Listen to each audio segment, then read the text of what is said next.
Hello everyone, commerce अध्ययन के इस वीडियो में हम डिस्कस करने वाले हैं कॉस्ट अकाउंटिंग में जो आपका चैप्टर है मटेरियल इन्वेंट्री कॉस्ट कंट्रोल। इसमें हम देखेंगे कि मटेरियल की मीनिंग क्या होती है, इसकी डेफिनेशन क्या है, साथ ही साथ टाइप्स ऑफ मटेरियल क्या है। ठीक है, मटेरियल को आप इन्वेंट्री भी बोलते हैं। मटेरियल जो होता है ये फिजिकल फॉर्म में होता है, इन्वेंट्री जो होती है एक सॉफ्ट कॉपी फॉर्म में होती है। दैट मीन्स ये लिस्ट ऑफ स्टॉक आप बोल सकते हैं कि जो भी गुड्स का स्टॉक है उसकी पूरी इन्फॉर्मेशन एक लिस्ट के तरीके से रखी जाती है पूरा। ठीक है, उसको हम इन्वेंट्री बोलते हैं।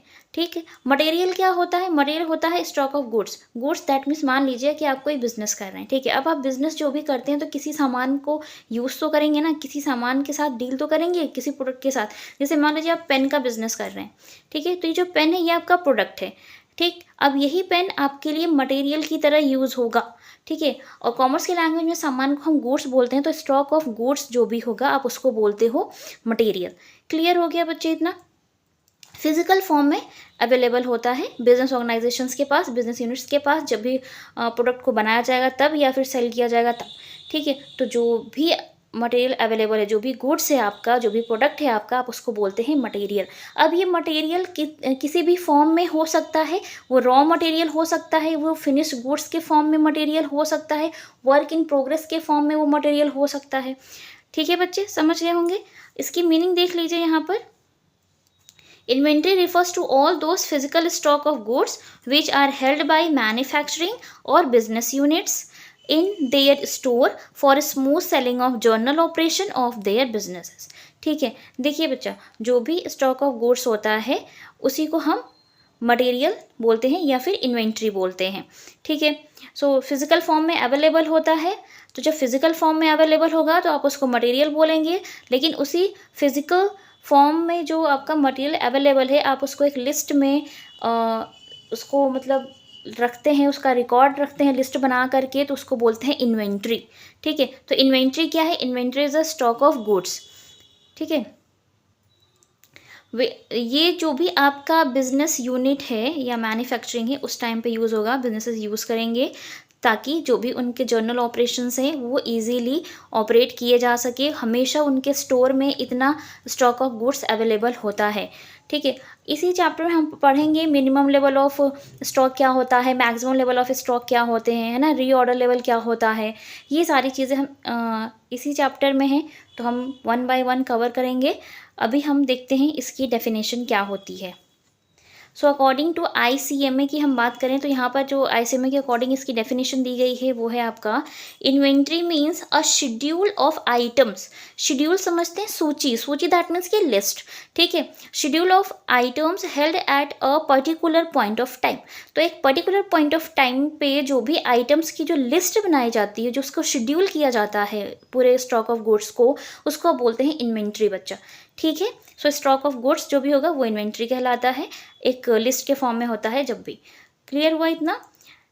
एंड सिंपल सी डेफिनेशन और देख लेते हैं। यहाँ पे लिखा हुआ है it is defined as a stock of goods which are kept in the store in order to ensure smooth and efficient running of business operations.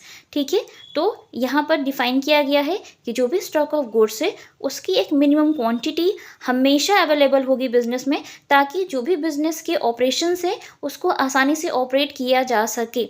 ठीक है, इफ़िशिएंट जो रनिंग है बिजनेस की वो चलती रहे, वो रुके ना, उनका काम कभी भी ना रुके, उनका काम चलता रहे। ठीक है, बिजनेस का तो इतना स्टॉक ऑफ गुड्स का अवेलेबल होना स्टोर में इम्पॉर्टेंट होता है।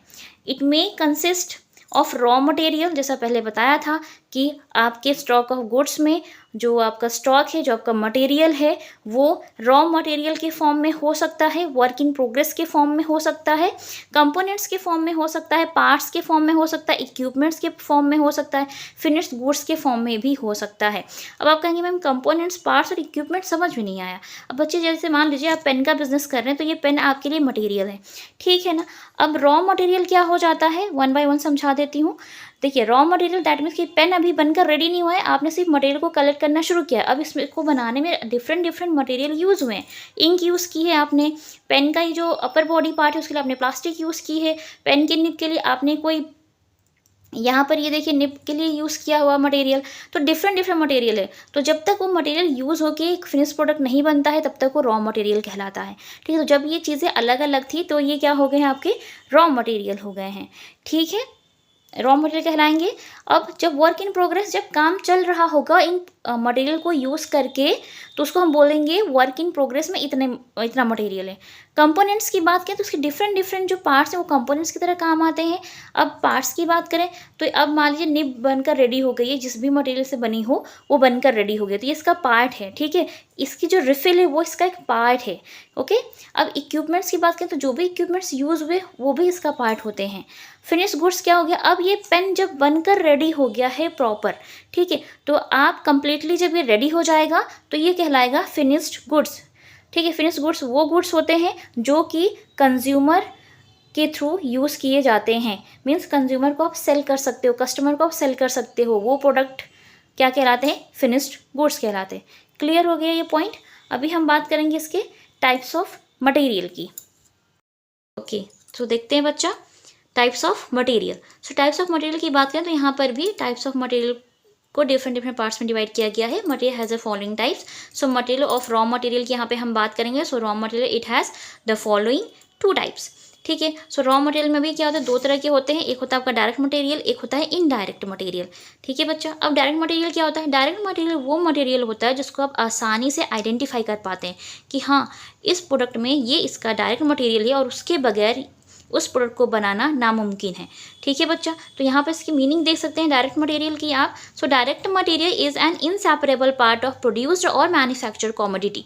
कमोडिटी दैट मीन्स कि सामान जो भी आपने बनाया हुआ है प्रोडक्ट, उसका एक इनसेपरेबल पार्ट होता है। दैट मीन्स कि आप उसको अलग नहीं कर सकते उस कमोडिटी से, उसके बगैर वो बनेगा ही नहीं, उसका होना इंपॉर्टेंट है। मीन्स डायरेक्ट मटेरियल का होना इंपॉर्टेंट है। ठीक है, its existence can easily be recognise in its production process. Production process में जब कभी प्रोडक्शन प्रोसेस हो रहा होगा, उस प्रोडक्ट को बनाया जा रहा होगा, तो आप उसको आसानी से रिकॉग्नाइज कर पाएंगे, मीन्स पहचान पाएंगे कि हाँ ये इसका डायरेक्ट मटेरियल है। ठीक है बच्चे, समझ गए। फॉर एग्जाम्पल यहाँ पर देख सकते हैं in production of a machinery, है ना। अब मशीन बना रहे हैं तो मशीन के लिए लोहे की ज़रूरत होती है, तो लोहा जो है वो डायरेक्ट मटेरियल का पार्ट है, आयरन जो है वो डायरेक्ट मटेरियल का पार्ट है, उसके बगैर वो मशीन बनेगी ही नहीं बच्चे। ठीक है, तो ये ध्यान रखिएगा। चलिए, एंड डायरेक्ट मटेरियल की बात करें हम, तो जो ये होता है मटेरियल, इसको आप बोल सकते हैं कि प्राइम कॉस्ट का इंपॉर्टेंट पार्ट होता है। ठीक है, so such material is a part of prime cost. Prime cost समझते हैं ना, प्राइम कॉस्ट वो कॉस्ट होती है जो सबसे पहले हम फाइंड आउट करते हैं, और इस कॉस्ट के बगैर आपका प्रोडक्शन का काम शुरू होता ही नहीं है। ठीक है, तो डायरेक्ट मटेरियल जो होता है वो किसका पार्ट होता है, प्राइम कॉस्ट का पार्ट होता है।